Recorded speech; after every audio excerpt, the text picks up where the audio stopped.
I will go, I will do the things the Lord commands. I know the Lord provides the way he wants me to obey. Oh, Nephi, you chopped the guy's head off with the sword, and when he was laying on the ground, it really hurt. And 'cause you are long in stature like nobody else, you don't know how you got those golden plates, 'cause your brothers Laman and Lemuel.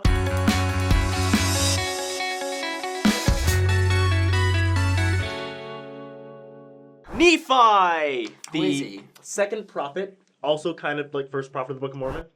First prophet of the Book of Mormon, but should have been the second. name you because will of Lehi. see in the Book of Mormon. I, Nephi, Having been born of goodly parents. Therefore, I was taught much of the goodliness of my something like that. Hey, you Nice got the try. first 5 words right. So essentially, a lot of people are gonna be reading the Book of Mormon, and they might not know who the heck Nephi is. So we figured we'd make a video about who he is and what he's all about. First of all, Nephi is a person. Because I feel like my friends a good would point. be like, Yeah. "What's a Nephi?" You know, Yeah. and Yeah. I'm like, he was an old prophet from ancient America, and their their nomenclature was very different than ours. yeah, but You know? before Yeah. he was from ancient America, he grew up in Jerusalem. That's true. He did. true. About I didn't forget that. 615-ish BC. He was about 15 years old when we start. Well, he's much older when he's writing the Book of Mormon, but he's telling the story of back when he was a teenager. What's You're going on? telling me You that sit on he it, was... and you're sick, aren't you? I am sick, sorry. Oh no! So we try that again. You're telling me that Nephi was from Jerusalem and sailed to America? Huh. What are you, crazy? Nephi is actually not at the beginning of the Book of Mormon. He's not like the head honcho in charge. He's actually the son of a prophet named Lehi, who is married to a woman named Sariah. But Nephi is a faithful guy. Right, Like, true. he's a righteous guy. He is one of 4 sons.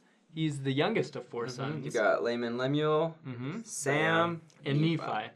and then later Jacob and Joseph, but that's another story. But long story short, they lived in Jerusalem, but Lehi, who was a contemporary of Jeremiah, who you've read about in the Bible, they were preaching about the destruction of Jerusalem. People got mad, so God told them to leave so they wouldn't get killed. I was going to say murdered and killed together, so they wouldn't get murdered, and so they do.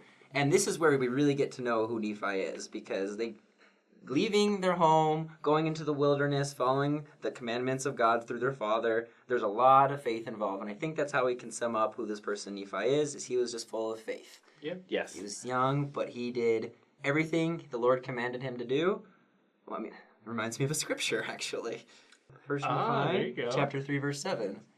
I don't know it in English. I knew it in Spanish. But I will go and do the things the Lord commands. because my name is Nephi. for I know that the Lord giveth no commandment. Except you provide a way for them to fulfill the command. Dang No, it. not fulfill. Just pop the scripture up. You know the one we're talking about. Our 70 teachers are so disappointed in That's us right now. but that's true. Like that's essentially Nephi's theme is this scripture, and he goes through so much crap in the Book of Mormon. Well, the first 2 books of the Book of Mormon, because he eventually dies. I think let's but- just list some of the things he went through. He had to leave his home. He had to chop a guy's head off. He got tied to the boat. The mast of a ship. Yeah, the mast of a ship. Beaten by his brothers with rods. His brothers and their wives left, and it hurt him because they became wicked. And they created a nation of people that were hell-bent on killing Nephi and his posterity. They had family issues. When you really think about that, that's kind of horrific. Like- Keeping up with the Yeah. Kardashians, talking about keeping up Keeping up with the whatever the last yeah, name. well, I think I had they last have last names. names. Interesting. One of the cool aspects of Nephi's relationship with God is that he understood that God wasn't going to tell him exactly how everything needed to be done. So Nephi is a huge example to us on how to act in faith, being creative, using our own ingenuity. When God said, build a boat so you can get to a new land, which happened to be the Americas, Nephi was like, okay, where's the ore so I can build the tools? That's pretty ingenuitive for the time, And he could have just sat there and said, why don't you just make the boat, God, But we know that God doesn't work that way. So a good point. apply that to your life as you will. I think that helps people connect to Nephi, and actually it helps you see how real he really is he's compiling his own record. And he speaks about himself in 2 ways. The first time he starts speaking about himself, There early on in the Book of Mormon, he's kind of bragging about himself a little bit. Yeah. And he says this. He's kind of like throwing shade at his brothers, like a subtweet. And he's saying, "And it came to pass that I, Nephi, being exceedingly young, nevertheless being large in stature, and also having great desires to know of the mysteries of God, wherefore I did cry unto the Lord, and behold, he did visit me, and did soften my heart, that I did believe all the words which had been spoken by my father. Wherefore I did not rebel against him like unto my brothers." So it's like, I'm young, and I'm like, in shape, and I really want to know about God, and I listened to the prophet. My brothers didn't. They suck. So hard to read tone in the scriptures, Yeah. But then, in 2 Nephi 4, he says this, "Behold, my soul delighteth in the things of the Lord, and my heart pondereth continually upon the things which I have seen and heard. Nevertheless, notwithstanding the great goodness of the Lord, and showing me his great and marvelous works, my heart exclaimeth, O wretched man that I am! Yea, my heart sorroweth because of my flesh, my soul grieveth because of mine iniquities. I am encompassed about because of the temptations and the sins which do so easily beset me. And when I desire to rejoice, my heart groaneth because of my sins. Nevertheless, I know in whom I have trusted." So we kind of see two different parts of Nephi. We see the very young, confident Nephi is like, I'm righteous and I'm good looking. And then you get the part where he's like, yeah, I'm a wretched sinner and I mess up all the time. And every time I want to be happy about the gospel, I'm remembered of how wicked I am and how much I fall. And so I feel like we can all relate to that. I feel like we've all been the really confident, especially converts, right? You first join, you're like, I'm freaking righteous and great. And then a couple months later, you're like, oh no. I feel like we've all been like that. I think another example is Paul. How Paul at one point is talking about how he's like got this great apostolic authority, and then he thinks he's like the chief of all the sinners, right? Yeah. We get to see the humanity of the prophets and apostles. Nephi is a great example of that. Right. So if you're reading the Book of Mormon, the first book of Nephi, you're going to read about Nephi and his relationships with his family and the story of them leaving Jerusalem, building a boat, and then traveling to the Americas.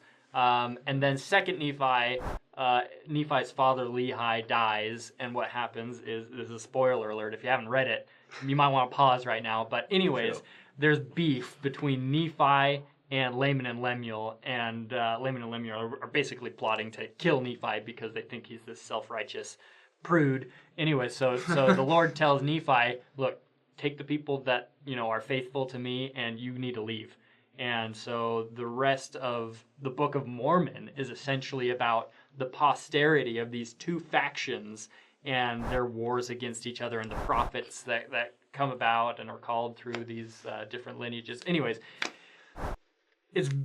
it all starts with Nephi and his family. Yeah. So that's a nutshell of who Nephi Technically, is. It starts with Mahanrai Moriankumur, aka the brother of Jared, but whatever. Everyone That's knows fair, Rez that's I fair. am, so. With a little Mulek thrown in Yeah, there, and too. Mulek, so maybe you should not. Maybe you said research. This is an impression of a little guy I did theater with in high school. He'd always talk like that, and he would never look me in the eye. He'd just be like that all the time, Tell us how you really feel. I didn't get along with him.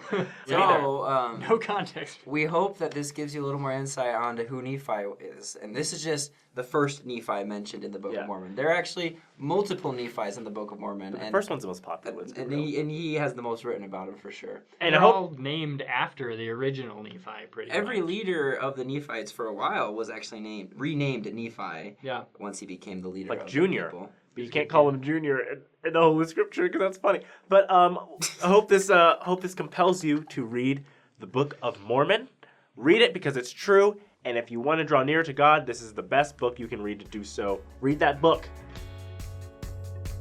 And also follow us on Instagram, Twitter, and Facebook. And please comment below if you have any more questions about Nephi or any stories you like that we missed. And we're going to start covering all the prophets of the Book of Mormon. So if you have a favorite prophet that you want us to go over next, Probably go in order, maybe. are we? What? I don't want to go in order. I want to go out of order. Comment below so we can go out of order. Just watch no one comments and then we go. One guy yeah, I'm going to order now! I'm like, yes! Those crazy moments! I'll make sure to comment on it so it's constantly at the top of the